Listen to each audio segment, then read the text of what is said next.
real race talk. It's the Revved Up Sports Show talking local, regional, and national action. Here's Bobby Chaffee and Rodney Rodriguez. Hey everybody, welcome to a rainy Monday evening in Central Texas. Thank God the rain is here, not on a race day. Everybody's favorite show is still on the air, despite going head-to-head against a battle of Game 7s against the Astros and Rangers. Showtime, Bobby Chaffee right here. The Iceman, Rodney Rodriguez, that's that man on the other screen. Separate studios again today, but we gonna have a good time today. We got to hurry up, Bobby. We got to get this shit done. I got something to do. Game 7, the most magical words in sports. Excited about that. And I love the Texas bitterness and rivalry and how this is getting people excited. You know, it's good. It's good for the sport that you got two teams right there. Regardless, one of them is going to the World Series, so that's pretty cool. I mean, you know, the intensity didn't pick up till Game 5. It was a little lackluster in excitement and storylines till Game 5. But now that it's there, other than that grand slam in the ninth last night to close the door. I don't know. Maybe the Astros should be trying to close it out up in Arlington instead of trying to close it out in Houston. Yeah, it would be a much better setup if that were going to be the case. But that's not the way it works out. So we'll see how that goes. But anyway, to business. We got a good one coming up here.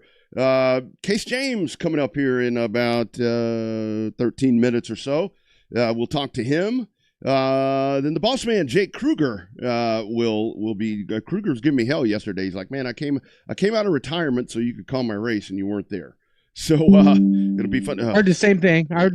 In Victory Lane interviews. Yeah, so yeah. Magic Mike Knotts, the champ. That's going to be fun right there too. Looking forward to talking to Magic Mike Knotts. Looking forward to talking to all of them. I mean, I think it's going to be. Really good. And it was Mike Knotts is like, man, I'm coming. I want to be on video because I'm wearing my new cap, for crying out loud. So there you go. There you go. We'll take it. We will take it. Those went by kind of fast there on Saturday. That's a good problem to have. I saw a picture. On Facebook where there was like a family gathering with our man, Mr. Gilbert Simmental, Computer Age Automotive, and he was proudly sporting his as well. So there are more of those. There are more of those that we have. Complimentary ones from our great friends at On Demand Shirts. I mean, what and the thing about those, Bobby, is it's one thing. It's one thing to have them, but damn, those things are good looking. I mean, there's no other way around it. I mean, I like those. They look really cool. Yeah, everybody that got one was like, "Man, these look good." You know, thanks for having me, or thanks for thinking of me when you had them. So they ended up being really good looking shirts, very good looking hats. Going to be very popular. I can only imagine what the t-shirts are going to be like when we get ready to do the t-shirt merch. I imagine those are going to get blown out of the water too. So yep. Lots of cool stuff happening. It was good to see all the RUSS love there on Saturday night, even instantaneously as they were giving out. So. That's a funny thing. You know, when they're free 99, that's when people are like, hey. You know, if it had been like $24.99 plus a handling fee, it'd been like, I'm good. Yeah, I'm good. Everybody likes the free hats. We got to pay for them. That's a little different, isn't it? I know, but it's all good. Thank you all for wanting them. I guess that means we're doing something right. Of course, we're rocking our own gear here as well. So pretty cool stuff there as well. Bobby, I guess the big news is the sprint car world. Everything's shaking down right there. You got a meeting of the minds, and I hope that shit rubs off to asphalt super late model racing, because I think that's what they need to do too, to be honest with you. But so what is it? It's Larson and Brad Sweet's group have purchased Tony Stewart's group, and I guess now you have one. I'm assuming it'll be one big series. Now I don't know. The difference is with the high limit series, those purses are very high, but it was for a shortened series, a midweek series for a shorter number of races. The All-Star Circuit of Champions, Tony Stewart still, they race all over the Midwest and everywhere else. And so it becomes a challenge to create a purse of that magnitude for every single race that they do that would be equal to the high limit shows. So it's no different. All the guys, it's kind of like the super late model shows. When there's a big race that pays a lot of money, all the who's who show up, just like they do. There's a couple of guys that were missing because they were only committed to the World of Outlaws. But for the most part, I mean, I think it's a changing of the guard. Like I said, I was surprised when I read it. I sent it to you. And then it was like, well, I guess, if you're going to sell a sprint car, just like they said back in 9 years ago when Tony Stewart bought the All-Star Circuit of Champions, there's not a better person for them to sell it to than Kyle Larson and Brad Sweet. Yeah. Especially Kyle Larson. So, well, and that's, Kyle Larson already kind of working his, still, arguably the best, one of the best shoes that you're going to find in the game right now. But you've got him, and he's kind of working his magic there on what he's going to be doing, getting into the business side of it. And that's really good right there, because that's a great ambassador. I mean, that is very much like Tony Stewart. I mean, kind of the same model right there that we saw with Tony Stewart, obviously with him owning Eldora and all the different things that he accomplished. Of course, now you have Larson. He passed the rookie test at Indianapolis a couple of weeks ago, so kind of in the same path right there. So you're watching that happen, and they're in great hands right there, because I mean, seriously, if you want an ambassador, you want guys that I mean, you want to go race for Kyle Larson. I mean, I think you probably don't, or something that he's affiliated with, I guess is what I would say. Sure. You don't want to race with him, but you do. But it's one of those things to where that's a good dude to have in the fold right there. I think so. I mean, I think it's the right guy at the right time. You throw in his brother-in-law, Brad Sweet. I mean, Brad Sweet's got lots of money. He's got the World of Outlaw tie-in, so, it makes it come almost full circle. Now, how well World of Outlaws is going to appreciate one of their racers owning a separate series, that remains to be seen, right? How the feelings are going to be put on the shoulders for that. But I think that's just something that'll work itself out the closer we get to the start of the 2024 season, for sure. Yeah, that's what I'll be curious to see right there when you do have that. It's kind of like the whole Denny Hamlin, all of that with him being a team owner and all this other shit. So, that was the one thing that I wondered about. Speaking of sprint cars, let's take a look right here. Devil's Bowl Speedway, and what somber, surreal, yet exciting weekend over there at Devil's Bowl. I mean, here you go. I mean, what a way. If you're going to go out, Bobby, I don't think there's a better way to go out right here than David Gravel and James McFadden, McFadden in command right there. And here they come. I mean, that right there is hard to beat what you saw Saturday night there at the Bowl. It was definitely if you had I couldn't have a better, more scripted race to turn the lights out than what they had. I mean, I think it was almost just picture perfect the way that they had and not only was it a phototype finish and a hell of a finish, it was all over social media. Said, what a better way to turn out the lights at Devil's Bowl than the race that they had. So yeah, and the cool part about that is, as they come around right there, the lapped car that ends up being in the photo finish, with the Kenny Woodruff car back in 1978 that won the first race there with Jimmy Boyd.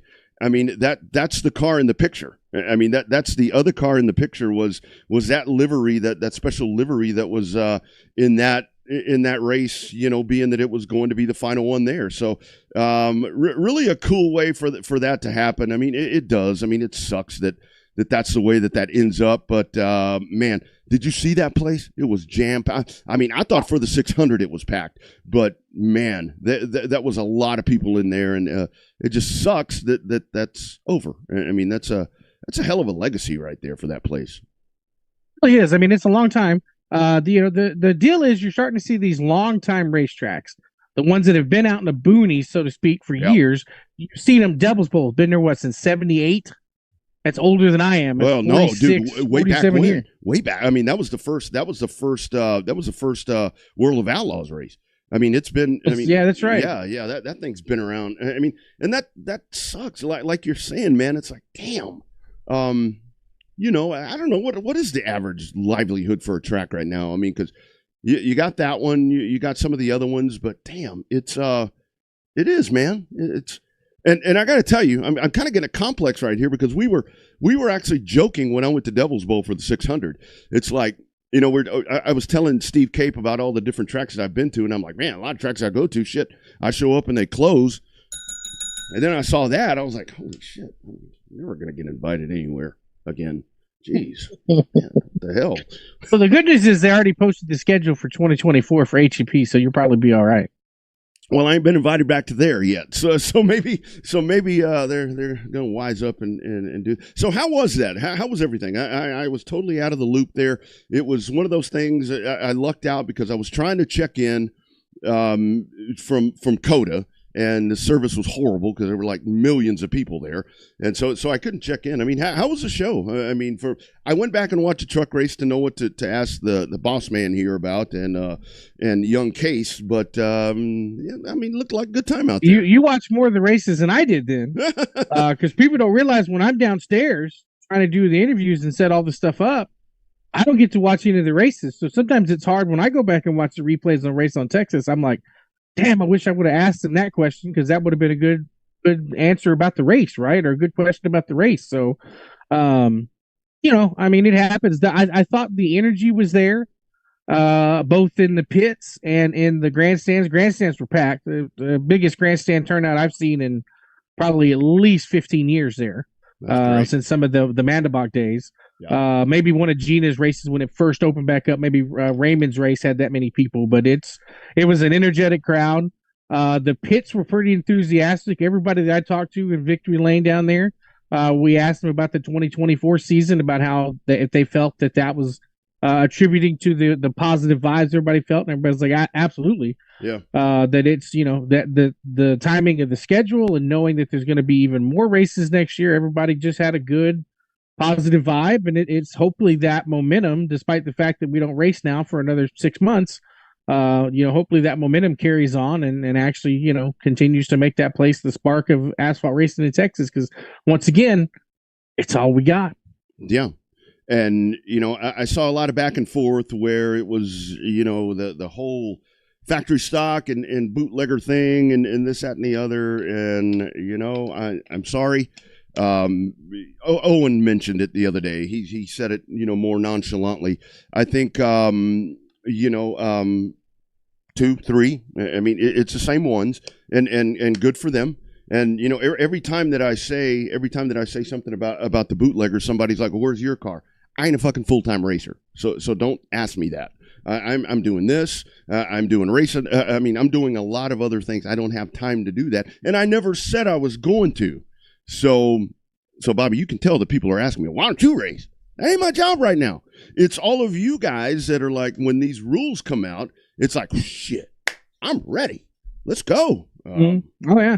But where you been? You know, those rules came out and, you know, whatever the case is. So I think you move on. I don't think that's, you know, the answer right there. I saw some of the back and forth where, you know, obviously the Camaros were the faster cars that day, but that's the field by far is what I heard. So, but they should be. They should handle a hell of a lot better. An asphalt Camaro should handle a hell of a lot better than a dirt factory stock on an asphalt track.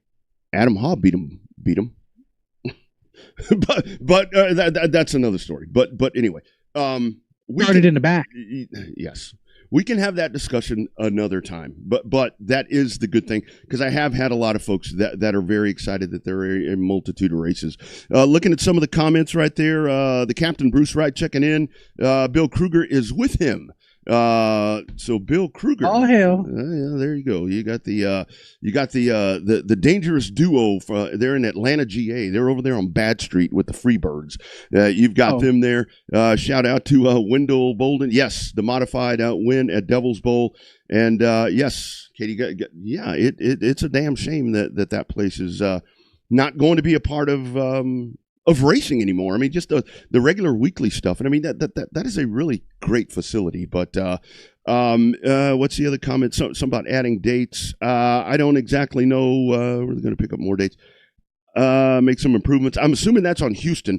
I don't exactly know what the plan is going to be with any of that. I did have a short discussion with Dean Baker today. We, you know, via text and messenger, we kind of went back and forth a little bit, just kind of talking about things right there, you know, just kind of, you know, excited that things are going to be happening. I don't know what the plan is going to be with all that, but I'm sure that they'll have something together moving forward, because people are fired up about it, and that's the main thing. That's the most important thing, in my opinion.